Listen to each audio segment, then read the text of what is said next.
Hi, my name is Stephanie, and I'd like to welcome you all to our webinar today, What is an IT Service and How Do We Build One?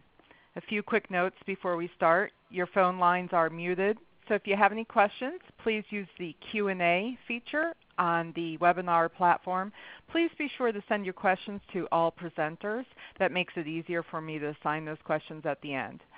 Secondly, Jeff will be doing a demo a little later on, and it's very helpful to be in full screen mode for that. So you might want to find the full screen option in the ReadyTalk platform now so that you're all set for Jeff's demo.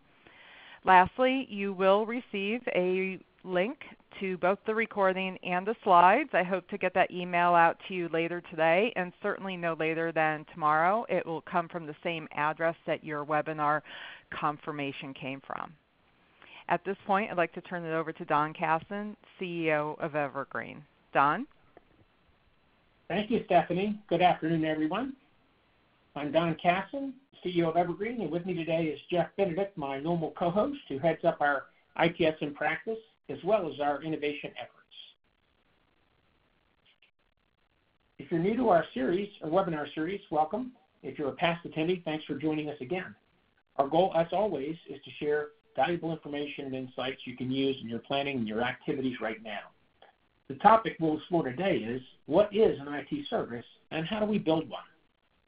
Here's our agenda. After a little bit about Evergreen, we'll dive into it.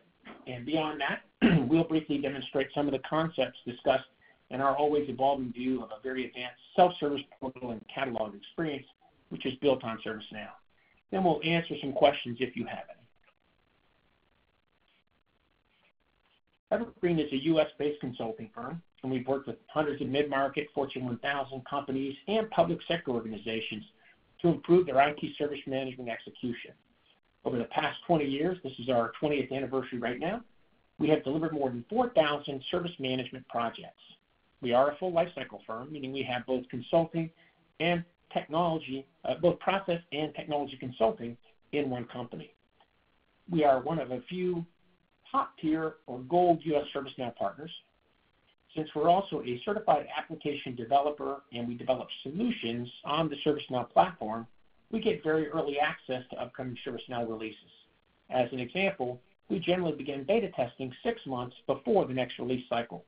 This insight helps our customers to make some better long-term decisions.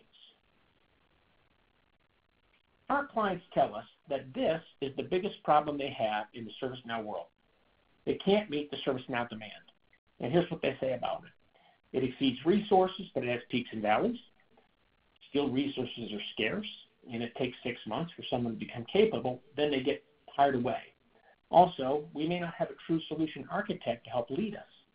Even with expensive consultants like Evergreen, contracts, task orders, and invoicing are still a lot of work. We educate them on our business, and then they're gone. This is how most of us try to handle it. A core internal ServiceNow team, augmented by outside consultants on a project-by-project basis, with possible offshore technical support. As we begin to think about this and look at it, we realize that we are so used to doing it this way that we may not even stop to think how hard and inefficient this motion actually is. We think the traditional service approach is broken, and we created Evergreen Evolve to fix it. There's a huge amount of waste in project-based activity, which is how we typically engage together, that neither of us benefit from. Due to scheduling issues, it's hard for us to get resources billable more than 70 or 75% of the time. So 25% gets wasted. Beyond that, we have a saying in consulting, and this always gets a laugh, which I won't be able to hear you, but that the first project with the correct scope is the second one. And you guys know what I mean by that. And it's typically that second one where we understand each other and correctly scope the activities that are involved. So another 15 to 20% gets lost in that risk allowance to account for scope issues, for an astounding total of 40 to 45% that can get wasted. This is why the going market rate for services is so high. So as we looked at this, we came up with this different approach. Evergreen Evolve is a part to full-time team of senior implementation certified ServiceNow experts, the same people we work with every day, specifically dedicated to you over a 6-month period. So our team and your team become one team. You get senior, dedicated U.S. thought leadership and our engagement managers and senior solutions architects who work closely with our offshore team of dedicated senior certified developers. Evergreen Evolves gives you one flexible contract to help meet as much of your tactical and strategic ServiceNow demand as you would like. Because Evolve captures this huge amount of waste, we can pass the savings on to you. Best of all, there is no long-term lock-in. You can cancel at any time with 30 days notice.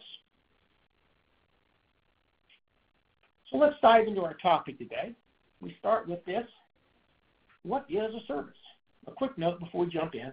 Everything we will talk about today, we have built and have in regular use in many clients now. So these are not concepts. These are things we're actually doing. You don't have to start from scratch. Pareto, a service is something of value you do for someone, and all they have to do is receive it. For example, when you hire someone to cut your lawn, you don't take turns with them on the mower. If it breaks, you don't make a run for parts. The service owner is the person who owns one or more services. Now you could say that's easy. If I'm the person who provisions the database, then that is my service, and I control it. Simple. But what if that is just one element of delivering a complete computing capability in support of a critical application? Who owns that compound service? A customer-facing service is something the customer sees in the service catalog. What is interesting is that there's the other side of the coin too, additional information needed by the service provider. The last one is a cool one, service culture. If I ran IT service management in a company, I would print this out and post it on my door. The major objectives are customer satisfaction and helping them meet their business objectives. That's a terrific mission statement. A service starts and ends with the customer full life cycle from request to outcome. Given the siloed nature of IT, we more often have technical outcomes or sub-services that are part of an end-to-end service loosely linked together. Ultimately, this often means that the providers delivering a technical outcome, and there can be many of them, don't understand the end objective, don't see what other providers are doing, and get no meaningful feedback on their performance in relation to the customer's outcome. Worse yet, because of this, there's often not anyone who owns this service outcome end to end, so there's no clear provider alignment with the customer. Now, this is very frustrating for IT too. IT people, by and large, are extremely customer-centric, but the process and the way the work is done make delivering services really difficult. Today, most of us have technical delivery managers rather than true service owners in IT. The role of the service owner is to be accountable for managing a service throughout its life cycle. The role of the technical delivery manager, what most of us do today, is much more limited in scope, with an inward focus on execution, not providing necessarily what the customer needs.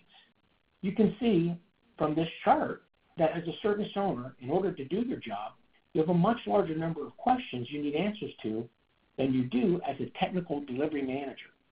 Truthfully, many of us aren't even thinking about many of these questions today. These questions arise when we truly own the service and begin seeing it from the customer's eyes.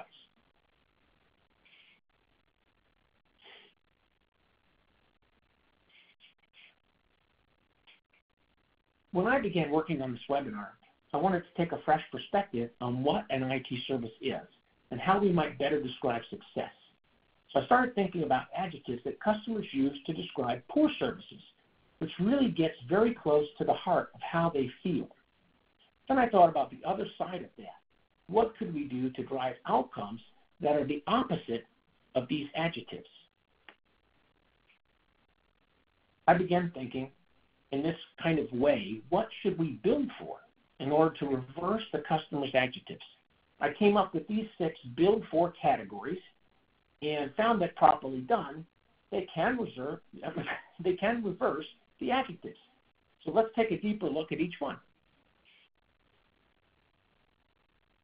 The first build for is customer-centricity, which is clearly aligning our actions against what the customer wants and needs, thinking customer in rather than IT out as a litmus test for everything we do.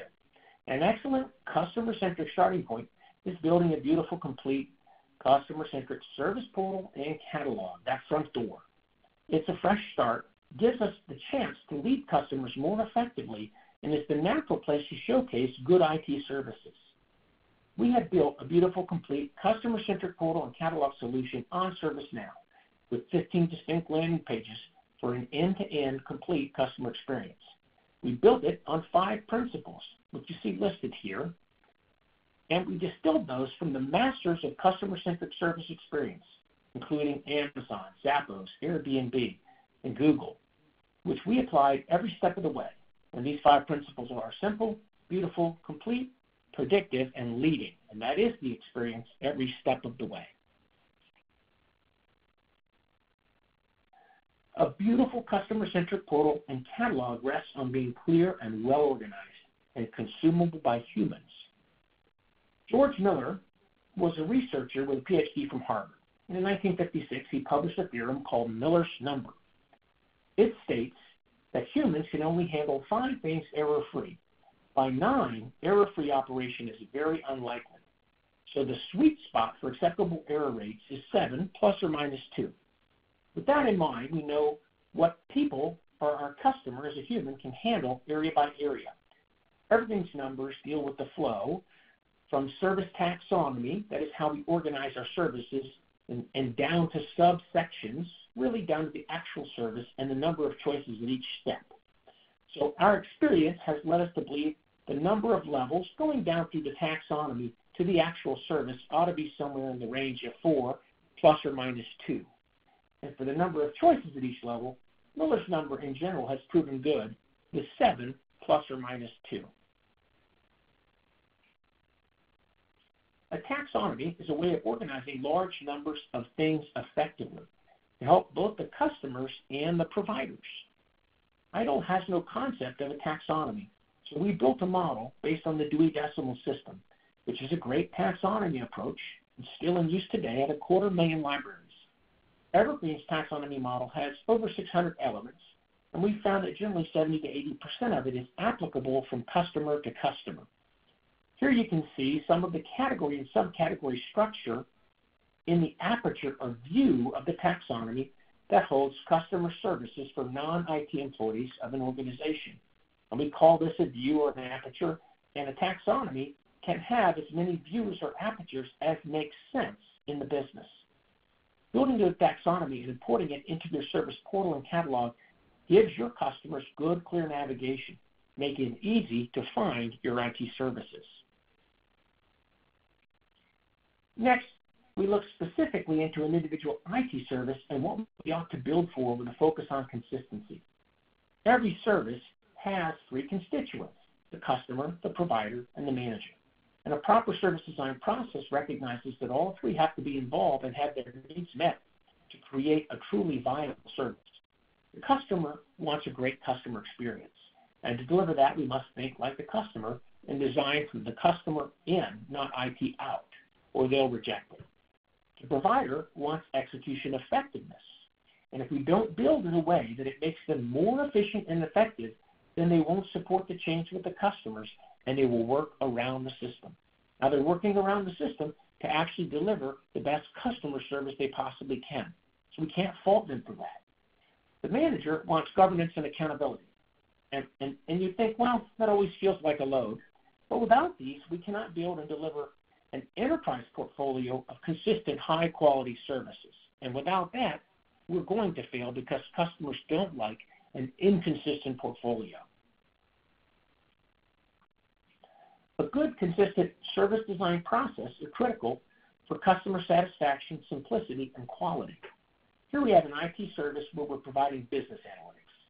There's a brief description of the service offered, so as a potential customer, I can decide if this is what I'm looking for. I can see that Don Goodlett is the service owner if I need to contact someone, and I can see that it's rated 3 out of 5 stars for quality. I can click on 3 different requests if I want to take an action, and if I need further detail to make a decision, I can click on the tabs at the bottom, which have a lot more information, but I'm not forced to read it or be exposed to it until I want to see it. A good service design goal is to provide enough information so a customer can decide on their own if they want the service, and then be able to take action. While this isn't always possible to have it completely self-service driven, it is what we ought to aim for. We call this customer view a service tombstone because it summarizes what lies below. The service tombstone is how the service looks to the customer-facing view. Here's a simplified IT view of a service design package for a service we're calling virtual meeting collaboration. We have a description that everyone can understand, who can access the service, who owns and manages the service, and the more detailed functionality of the service.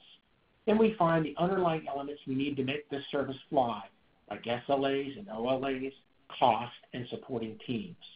The service design package addresses the needs of the three constituents: customers, providers, and managers. In order to create a complete service design package, we need an underlying service design process. Here are the high-level steps we take to build an individual service package to the point where it is ready to be put into service. We go from how it will be presented to the customer, to what is included, to how we deliver it behind the scenes, to how we get feedback, to how we build it for manageability. ServiceNow Service Portal gives you the ability to create new requests and supporting workflows easily and quickly. It's very powerful. But that can also create a problem because you can create hundreds of services requests, all with unique look and feel. Your customers won't like that. Think about Amazon. As customers, we love the fact that it's a consistent end-to-end customer experience every single time, even though there are literally hundreds of stores inside of Amazon. In fact, we're so used to it, we don't even have to think about it to use it. It's in our hands. Your customers will expect a consistent single service experience. A consistent service design process reliably yields a consistent customer experience. Next, we want to build for efficiency and automation. And here are the three essential components of a successful, efficient, automated service. They are self-service, choice simplification, which we call happy mailing, and automation. We must combine a beautiful self-service experience with choice simplification, less choices rather than more, and link that to workflow and technical automation. All three components working well together are required for success. Choice simplification is the critical connector between beautiful self-service and lights-out automation. Without it, it's impossible to succeed. Custom or heavily customized requests by nature are complex, time-consuming, error-prone, and inconsistent. They're also unique. In IT, we have a mindset that whatever the customer wants, we will provide. We believe this is good customer service, but in reality, it isn't. As humans, we don't want hundreds of choices or to have to create our own solutions. It's confusing and too much work. We want less choices from our service providers, not more, and we want to be led to the best solution by the experts who are providing it. What we want is 3 to 5 happy meal or value meal kinds of choices in any given category, along with the option to go a la carte or custom if we don't see what we need. This human principle is universal, as you can see by the Japanese McDonald's happy or value meal menu here. Creating and maintaining viable self-service and automation-based services still takes real work, so that should not be treated lightly. We need to define worthwhile targets. Fortunately, the Pareto Principle seems to work very reliably in IT. That is that 80% of the service volume can be found in 20% of the services. So it's that 20% of the services we want to focus on. We've worked with many clients who have 200 to 300 services, and it is very common for us to find that as few as 20 to 30 of the services actually make up 80% of the volume. You know what? That's great. Less, not more, is better. As we review these candidate services, we also want to apply a second tier for qualifying them. We want to value more highly the ones that are visible, manageable, and measurable. A good approach for tackling this I call 1-10-10-10. Start with one service and build it to learn from it. then tackle the next 10, and so on. To find the candidate services, we need to do a little simple detective work.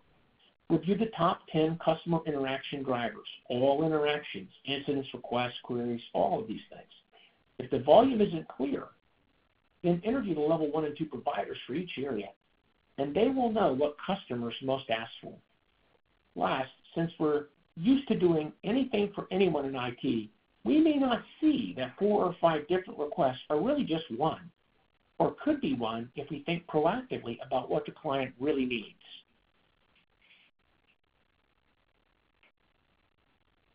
Here's where we bring it all together through efficiency and automation.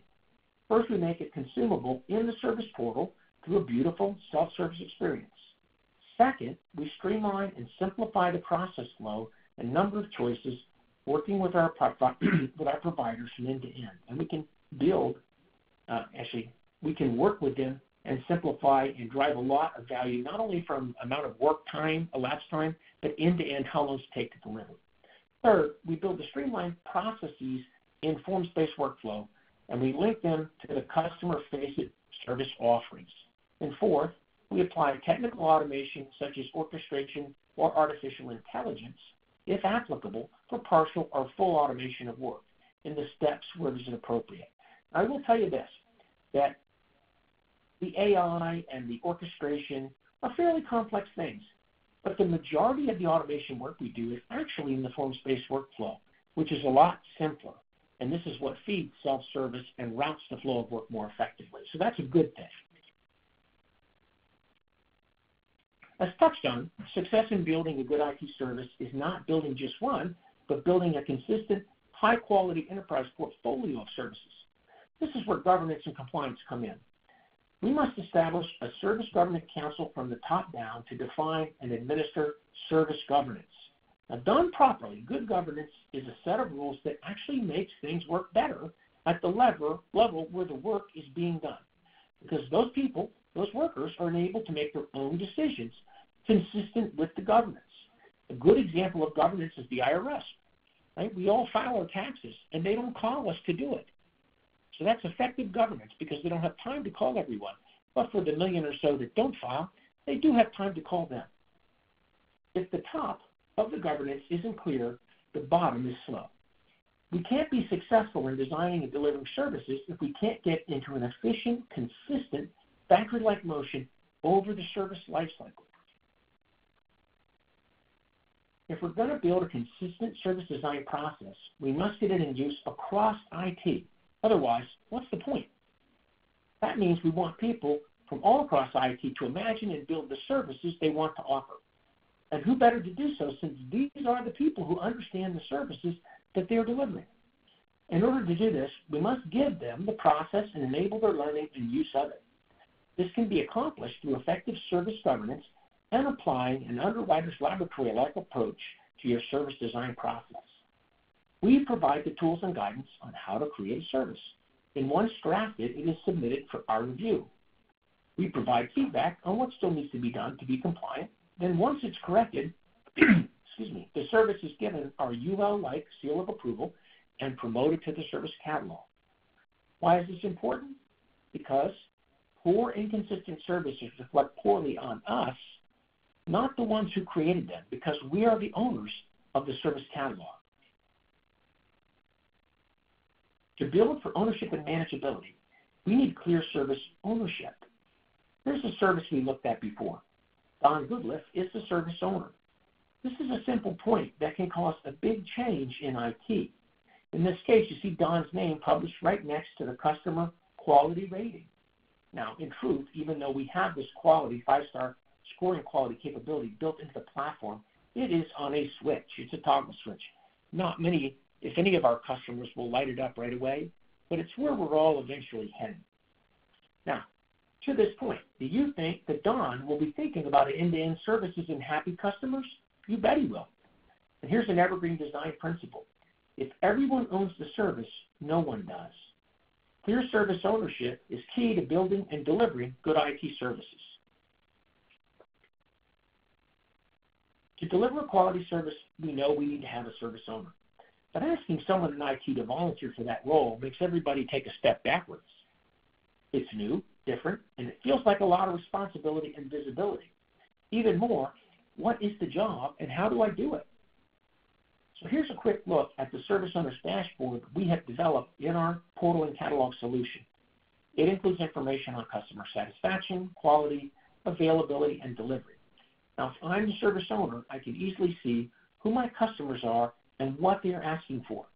I can also see my sub-service providers and how they are performing for me. The idea behind this is to make it the one place where the service owner goes to reactively and proactively manage their service every day. A good service owner's dashboard can make it a lot easier for people to understand and embrace the role of service owner. The last build for area we'll consider today is build for continuous improvement and innovation. The service Tombstone, supported by the service owner's dashboard, is where the service owner and the customers interact every day and really begin to know each other.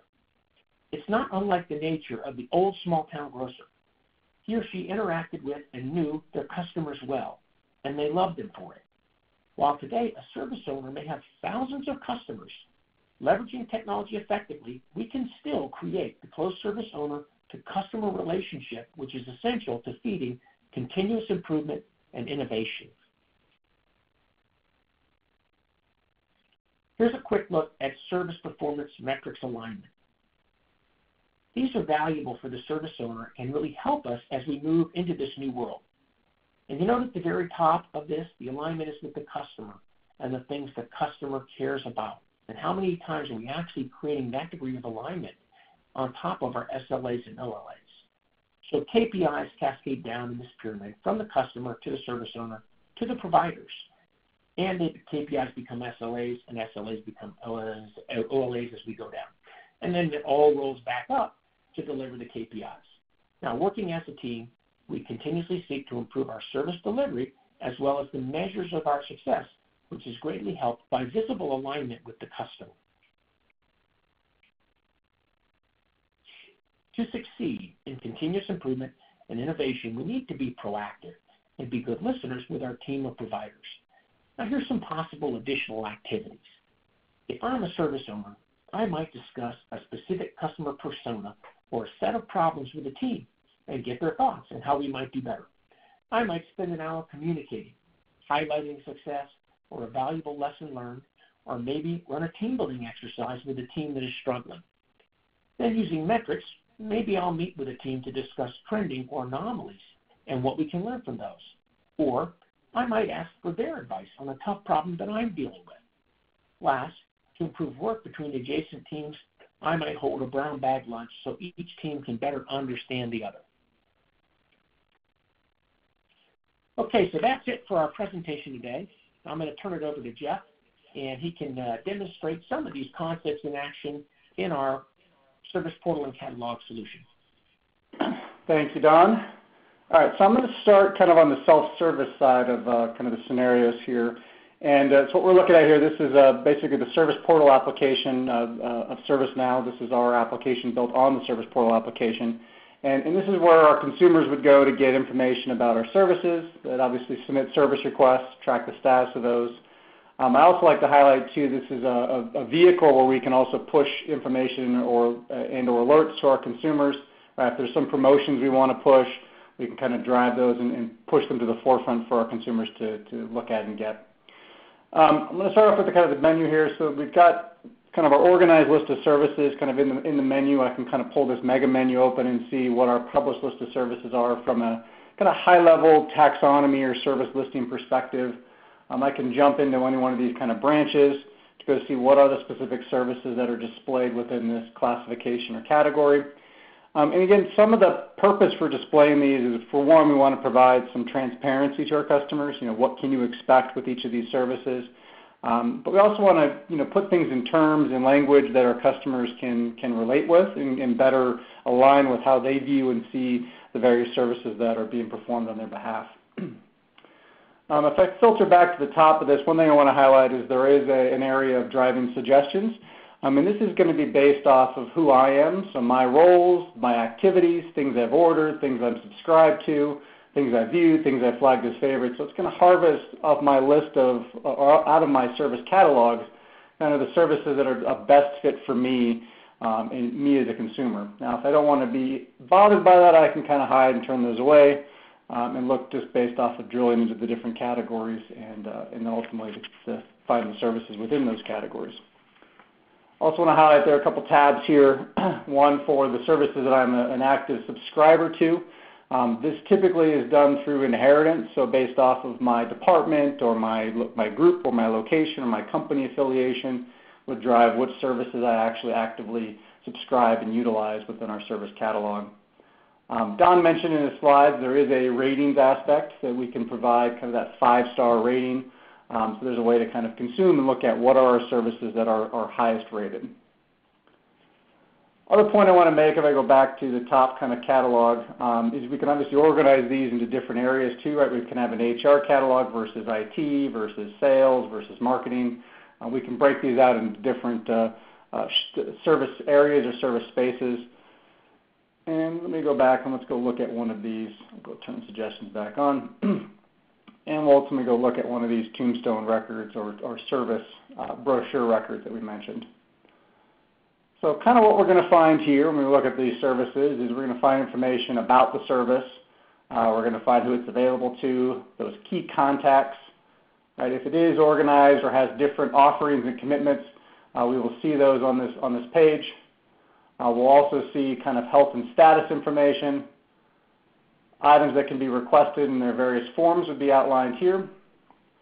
And some of the feedback and ratings would be provided on this particular page as well. And then because this one does have some metrics and kind of delivery expectations, there's some sharing of how we're actually delivering to those metrics and those delivery expectations. And then on the right, you'll see there's some areas for frequently asked questions, some areas where I can submit, say, an idea to improve this particular service. I can submit my feedback if I have any feedback I want to submit or get help. And then I do want to highlight, in this particular case, requesting access to this service. This is kind of an example what Don mentioned, kind of choice simplification. Getting access to this particular service basically has a quick choice here of which role is maybe the best fit for me. And also, it's kind of steering me towards and selecting for me or pre-selecting for me this particular role based off of my job title and my affiliation within the organization. So I can obviously override that, choose a different one, and submit as a way to kind of quickly make a request to gain access to this particular service. So one thing I want to hit on in terms of the organization and categories is one of the tools we oftentimes use to kind of visualize the taxonomy is a product called XMind. It gives you kind of a visual mind map of the services or the service taxonomies, the catalogs, the categories. And then one of the outputs of that is we can kind of dump that to Excel or a CSV file. And so this can help in terms of building out the catalog, in terms of loading that structure into, say, ServiceNow. So we've got an option here where I can basically take that structured data, in this case a subset. I can kind of parse that information, and it's going to highlight to me, here's the catalog that we see within that data, here's the categories, and here's all the individual services. So it turns out that I've already created catalogs and categories for these top-level structures, but I don't have services for these defined services that are kind of in that tree branch. So I'm just going to go ahead and add all of these just to kind of highlight kind of adding new services into our kind of solution set. Now all of these do exist. One thing I'm going to do, there's some caching that happens within the portal. I'm going to just go ahead and refresh this cache so that I can kind of rebuild that information. We'll show in a minute kind of the output of that. I do want to mention, so this kind of process of getting the XMind data, you'll notice it's really just got a high-level description of the service, really just the title of the service, and you can override the description. But all the other details typically we see being input directly into ServiceNow, and I'll cover that in a little bit here in terms of actually what those screens look like to create those. And I'll also highlight too, typically when we see changes to a service, those would go through kind of a change management workflow and process to promote that and then ultimately make those updates directly into the service records inside of ServiceNow. All right, so let me just see if we've got our new services out here. Let me refresh my page.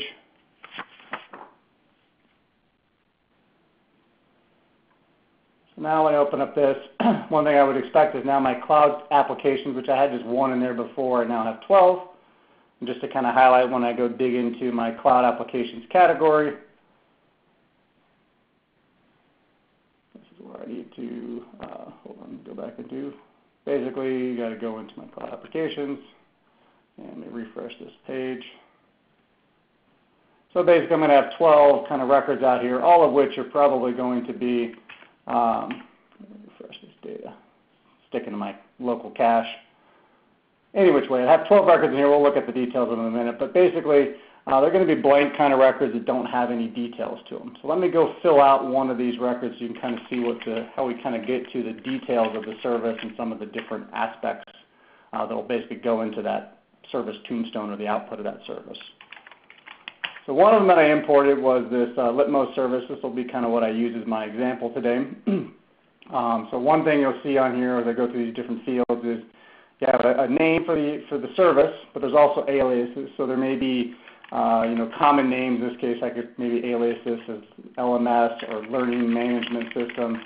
And the benefit for this is that this ultimately gets becomes other information for the consumers, but also these are searchable elements. So if I know this service by this LMS title versus its title, I can use those as searchable kind of components to find what I'm looking for. I'm going to give it an owner. We'll give it a managed by individual. We'll say this is managed by our IT department. And then in terms of the pricing, we were going to kind of price this as on a monthly kind of usage or chargeback basis. It's already in our cloud applications that came from our imports. I'm going to say our current version is a spring 2007 version, and then I'll put this is our primary support group as this LMS support group. For some of the other details, I'm just going to copy and paste my text. You don't have to see me type every word. And we'll do the same thing for at a glance. And one thing I highlight here is that you'll notice these are HTML kind of fields. So if there are images you want to embed or links out to other systems or other formatting we want to apply, we can do that as well. Right, there's also an area where I can define kind of the available or available to individuals. This is a listed department, so I can define, let's say finance in here as well. Then I could clarify some details. There's also an aspect of, I'll kind of show this two different ways because there really are two different purposes here. But so I can have related services, which is primarily this particular section is used to, as I'm looking at this particular service, here's some other services you might want to look at for other related information. Is kind of the purpose of this. And I'll show another relationship in a moment.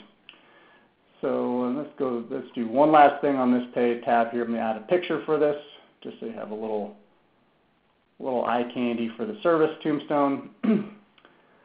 And that guy's been saved. So next I'll do the next relationships. This is a little different in terms of this relationship. This is a kind of a dependency relationship or kind of a CMDB relationship. And really the value of this is if I create, say, a relationship between this new service and like our identity management service, what's going to happen is if this identity management service has any impact, a degradation, a plan change, an outage, then our Litmos service here will be impacted as well, or basically be dependent on the health and viability of this other dependent service. And then that's going to then carry down to any of the components that make up this identity management service, right? So looking all the way down, we see servers down here, applications, other applications. So if any of these components were to have a plan change or an outage or degradation, those would have an impact to our upstream business service. I'll kind of show you that here in a little bit. Just to kind of complete tabs here a little bit, before I get to this tab, let me highlight there's some sections down below, service offerings. I do have some service offerings I want to link to this. And I did this just in advance so to kind of save a little time on not having to create all these records. So I'm going to link all these offerings that I've already created to my newly imported service. Now these offerings, in essence, basically make up three different kind of packages you can get with this particular service.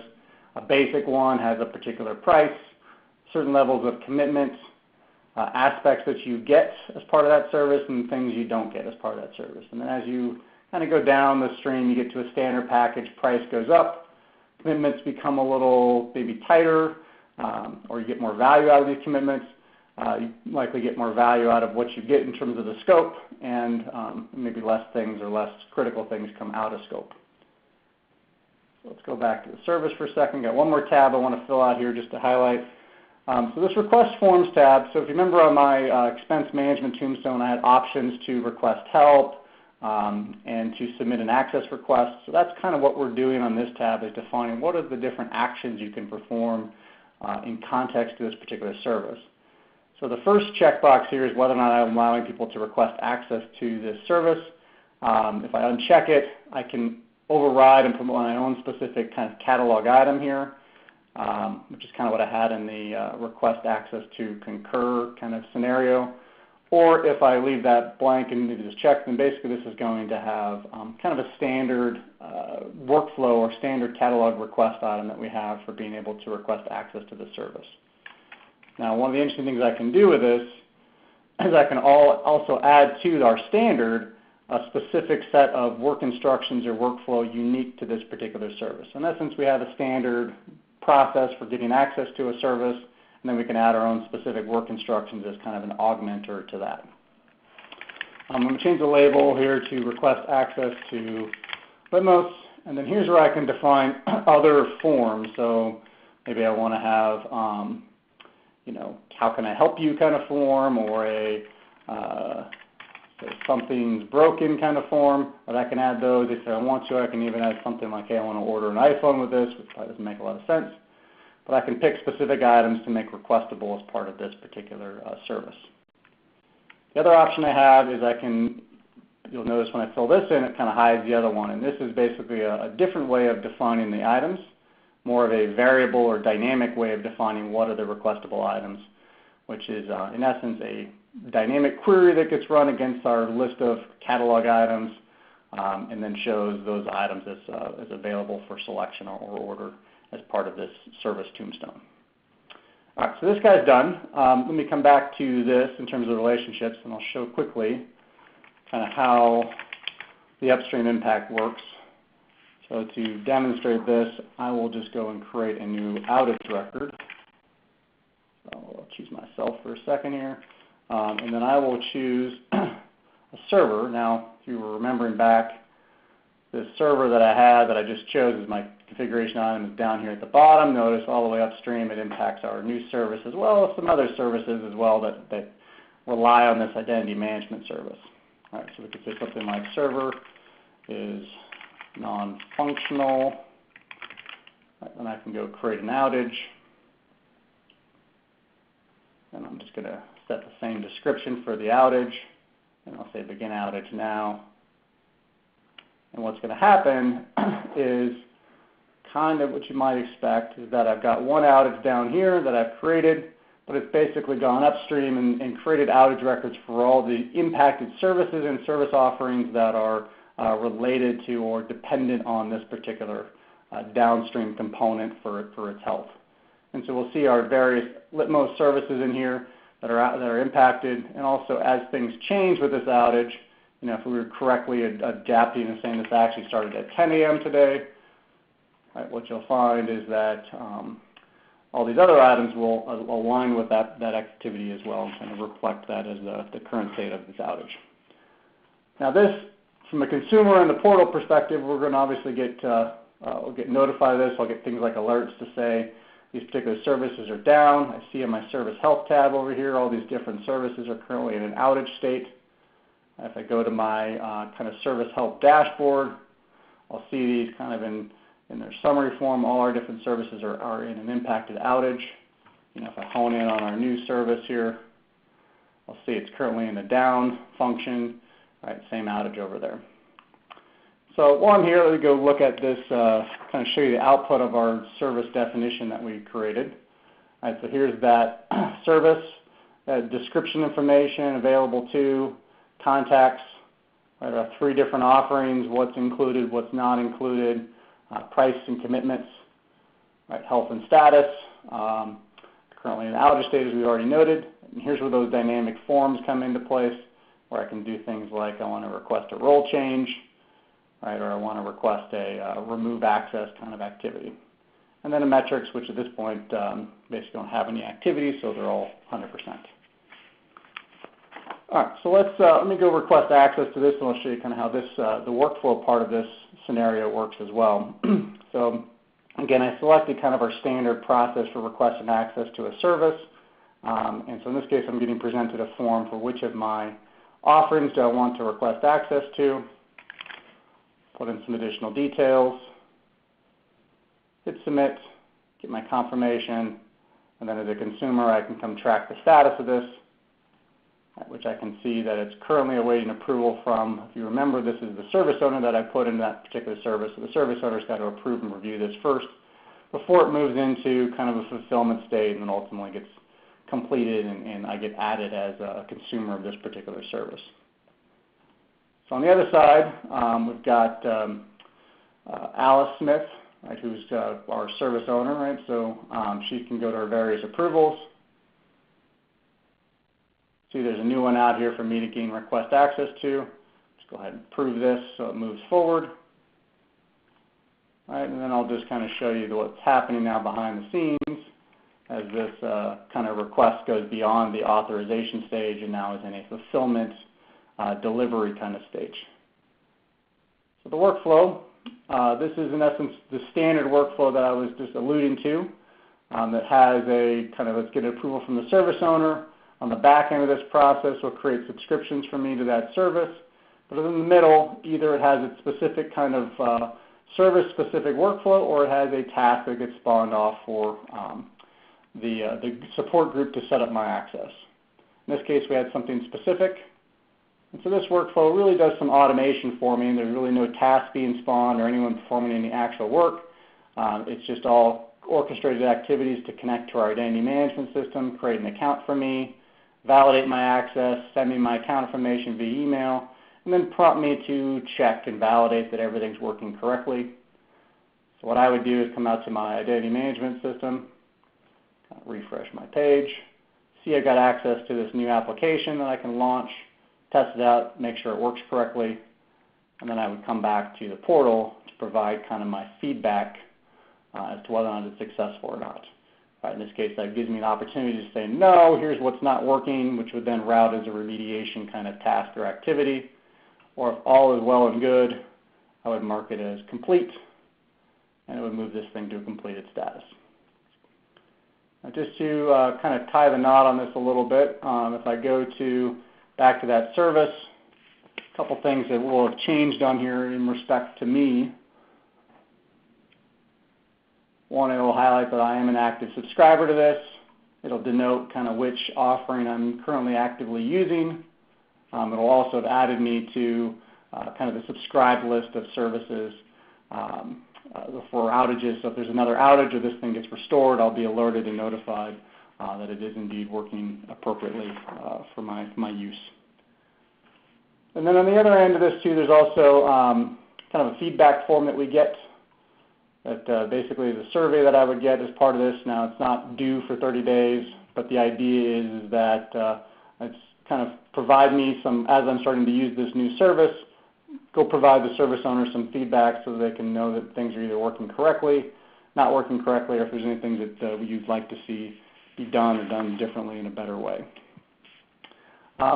Just one last thing to hit on here before I kind of call this done is that on the other end, the service owner, they do get alerts and notifications related to service-based activities. And their view of kind of their management or Tombstone page for the service is a little different. It's focused more on kind of their management criteria. So if there's alerts related to delivery or breaches or outages, they'll kind of show up here on the top. Right? If I had any active incidents, active requests, they would show kind of how they're trending or tracking to those particular targets. In this case, my new service, only one subscriber, so not a lot of information there. My targets, and then if I had any feedback and negative feedback, that would be highlighted here on the right as well. So I think that covers what I hope to cover today. I do thank you for your time and hope this was helpful in kind of seeing some of the concepts Don mentioned in the slides, kind of in a ServiceNow scenario. All right. Thank you, Jeff. I appreciate that. So if you found any of this interesting, here are some possible next steps. You might be interested in our advanced self-service portal catalog. It happens to be the most viewed and the most purchased application on the ServiceNow store.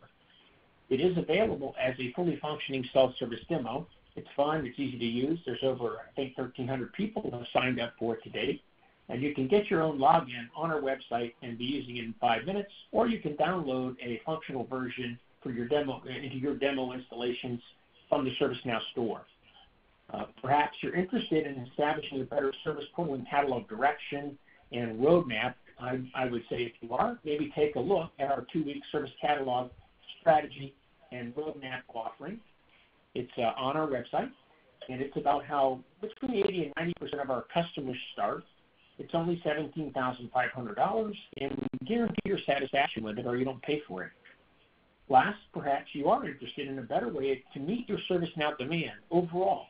If you are, please check out our entirely new way of delivering services with Evergreen Vault. So that's all we've got today, and we can open it up for questions if we have any, Stephanie. Yes, we do. So far, they're all for Jeff, and I will start with the first one. Jeff, can the portal be integrated with another tool or site where the service definitions are managed? Yeah, I would say that's possible. Certainly from just a ServiceNow capability perspective, there's lots of integration options and capabilities to either have information be sent to ServiceNow or for ServiceNow to go out of its walls and get information from a source. I'd say in most cases the technology or the protocol of choice would be like web services to go, say, connect to an external system. In the case of like a service definition, that might be something that's not changing that much. It might be something that would just get on like a batch schedule and then update the ServiceNow tables. And we've seen some customers that have that where they'll have an intranet site or some other tools that they're using today to kind of manage their actual services, but want to display those and manage those in ServiceNow as well. Okay, great. Thanks, Jeff. Another one for you. Do you need the service mapping tool for the service outages to work? So not necessarily. To do some of the cascade service impacts from like I did in the demo from like a dependent component up to like an impacted service, you need the CMDB and you need to create relationships for those dependent components. But those could be done manually, or you could manually create relationships like I did in the demo today where I just said let's link this service to the other service. Or they could be imported from a source if there is a reliable source. I'd say certainly the service mapping tool that ServiceNow has and the discovery tool that they have can be helpful in terms of automating those CMDB linkages, and certainly helpful when it comes to things like the infrastructure side, where some of the parts might be moving a little more frequently than, say, service-to-service kind of relationships. I'd say from a totality perspective or conclusion perspective, the service health page, a lot of that can be kind of input directly. I could create an outage directly against, say, the Litmos service that I had today, rather than create it against a server and rely on the relationships to drive that kind of output. Okay, great. Thanks. One more. So kind of last call for anyone to put your questions in the Q&A panel or the questions panel. Jeff, do you recommend setting up the portal before setting up services? So good question. We do not recommend setting up kind of a pretty portal without some level of service definition organization. Don kind of mentioned, I think his term was 1-10-10, right? So I think you want to have some level of some service definition and service orchestration that users can consume within the portal, so that it's not just a pretty picture with very little kind of automation orchestration or usable services in there. But I'd also say on the other hand, we don't necessarily recommend a big bang approach where you try to do everything, define all your services, define all your orchestration, and define a new portal all with one activity. So somewhere it's kind of finding a nice middle ground between those two, getting the key services that you can be promoted or pushed into the portal, as well as kind of changing that customer presentation and kind of experience. Yeah, to add to that too, you can continue to deliver services exactly how they're being delivered today. They can start that way, and then they can improve as the opportunities arise. And the key there is just to be able to meet the expectations around service delivery and quality that you have. It may be almost entirely manual at the start, and there's nothing wrong with that. Okay, great. Thanks, Don and Jeff. I don't see any more questions, but real quickly, for those of you on the line, I want to draw your attention to our resources page at evergreensys.com. You can find copies of all our past webinars, the recordings, and the slides. Also, if you are in the New York City area or the Hartford, Connecticut, Springfield, Massachusetts area, we will be there, both places, in September, offering our half-day complimentary service catalog workshop. It is a free workshop to qualified prospects and to our existing customers. You can find that in the resources page, or you can always email me directly with any questions at marketing@evergreensys.com. So thank you again for joining us. We will be back with another webinar in the middle of September. Have a great holiday weekend if you're here in the States, and we'll talk to you soon. Thanks.